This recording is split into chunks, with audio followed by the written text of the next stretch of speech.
Hi, my name is Hafsa Zayyan.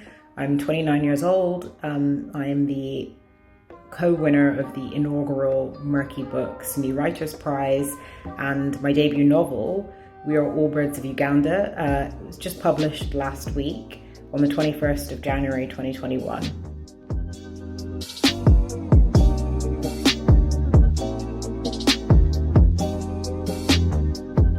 I would describe We Are All Birds of Uganda as a dual narrative. It's multi-generational, from grandparents to parents to offspring. It's multi-jurisdictional, covering Uganda, England, Belgium, Singapore, sort of. And it's multi-thematic, covering themes such as identity, belonging, race, home, loads and loads of themes.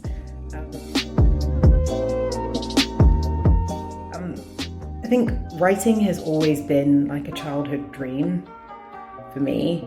I think basically I read a lot when I was young. I was very lucky in the sense that my parents never really imposed any restrictions on what I read. I was allowed to read as late as I wanted. I was allowed to read anything I wanted. And so I read very, very widely when I was younger. And I think if you read a lot, especially as a child when you're so impressionable and so excited about the world and think you can do anything, I really decided I would love to one day write a book. But I think for me it was always a kind of dream, and I never really thought about it in a serious way. Basically winning the New Writers Prize was literally like a dream come true.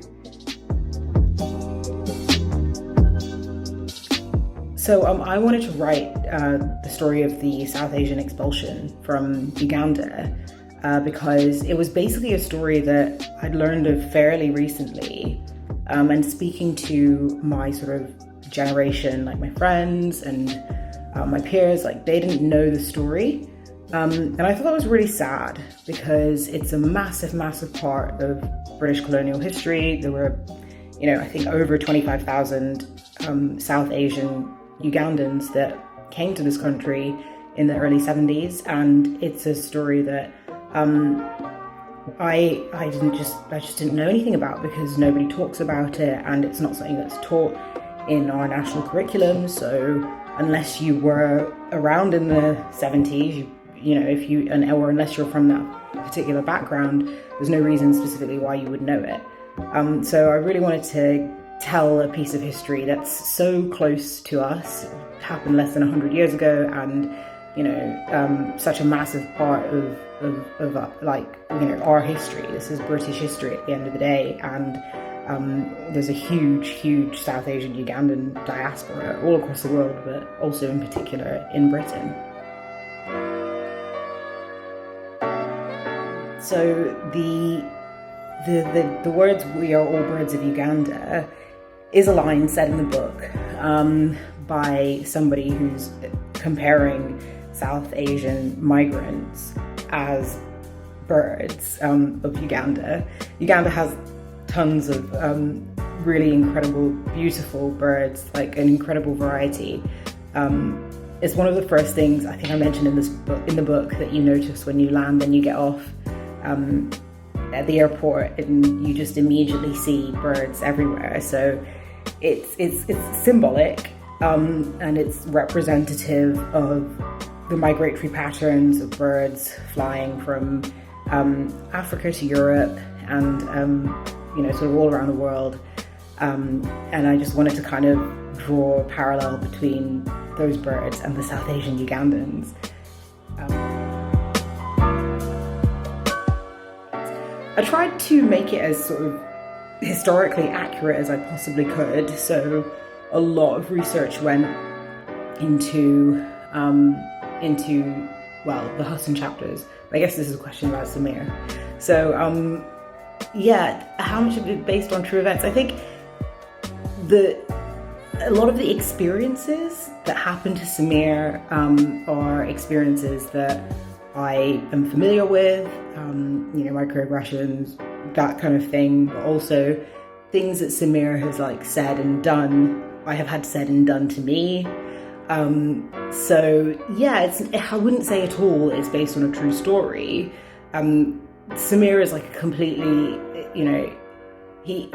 what happens to him in his life is just fiction, but I think the aspects and facets of his personality and him as a character are drawn from my experiences. So yeah, like I said, things that have been said and done to me, things that I might have said and done to other people, things that I've seen said and done to people that I know.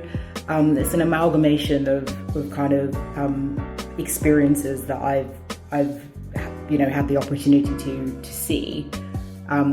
But yeah, no, Samir's story individually is not a true story, unfortunately. It'd be quite a juicy one if it was.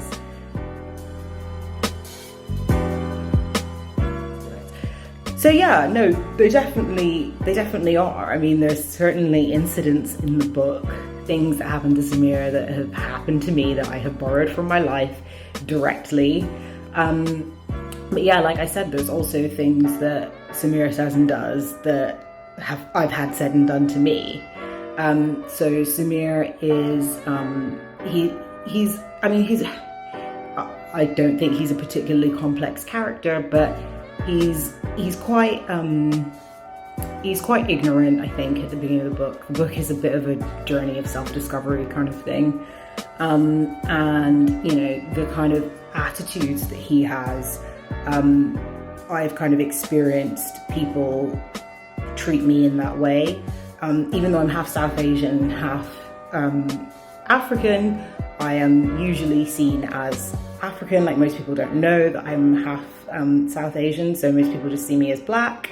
And I've had, sort of South Asian people sort of say things to me that's the kind of things that Samir might say or think in the book. So yeah, some of those experiences were definitely captured in the book.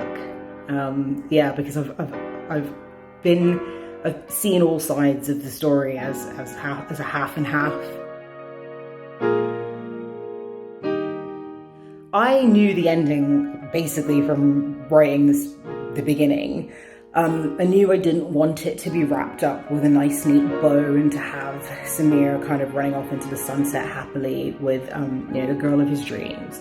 Samir has issues that he needs to address and deal with, and it didn't feel right to me that the story of his experience could be wrapped up so neatly and finished without any uncertainty. Like, at the end of the day, he's gone from being a second generation immigrant living in the UK to being a migrant to Uganda with a plan to kind of stay there, I guess, for however long. And I didn't want it to be simple for him. I didn't want it to be easy because I don't think that's a reflection of reality. So the ending is the ending because I just thought it was the most, perhaps the scene itself was not so realistic, but I wanted the ambiguity of it to be as it was, because I felt that was the most realistic way to kind of leave our migrant Samir. I'm reading The Vanishing Half. I'm also reading Overstory. I'm kind of reading a few different books at the same time right now. I've kind of struggled a little bit to read in lockdown, so I've picked up things and then sort of put them down and not got back to them.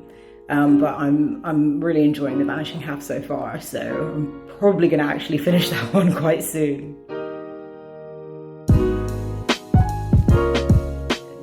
Oh gosh, I wish I had written basically everything that Toni Morrison's ever wrote. Yeah, I mean, she's incredible.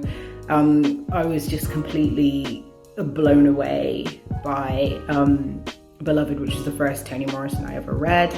And I think, generally speaking, when I read good fiction, I'm just so inspired to try and, create something that's as beautiful as the author that I've read. So I find her work very, very inspiring. Not in the sense that I could ever be as great as her, but I do read her and then want to create. Like, she makes me want to write.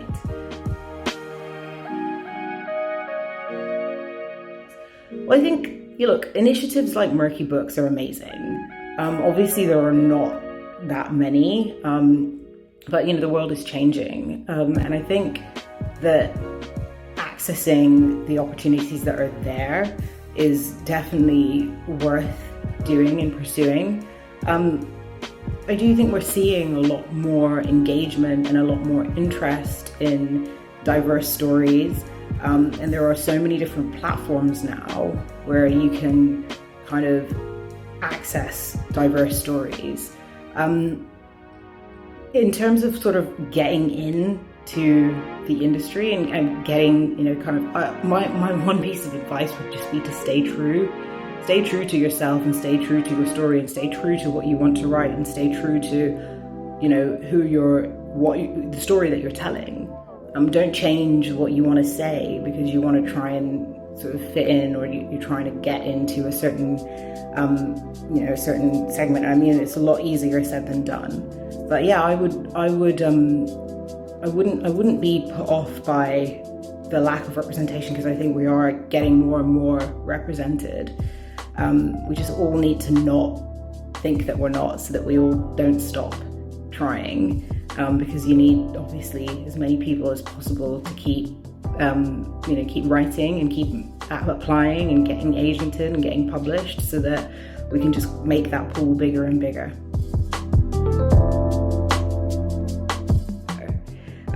It's still really cool to hear, to sort of, say, being an author, because I don't really feel like I am an author yet. I've written one book. But I think for me, the best thing by far has been reception, in terms of having people reach out to me and just say, I read this part of your book and it really resonated with me, or I never knew that anyone would ever write this story, and this is, my story, and it's just, an amazing thing that someone's written it. So I've got quite a few messages like that, and that is by far the best feeling in the world, when someone tells you that they feel seen or they feel heard by what you've said or what you've written, and that all the money in the world could not kind of replace those kind of messages. So yeah, that's definitely my favorite thing.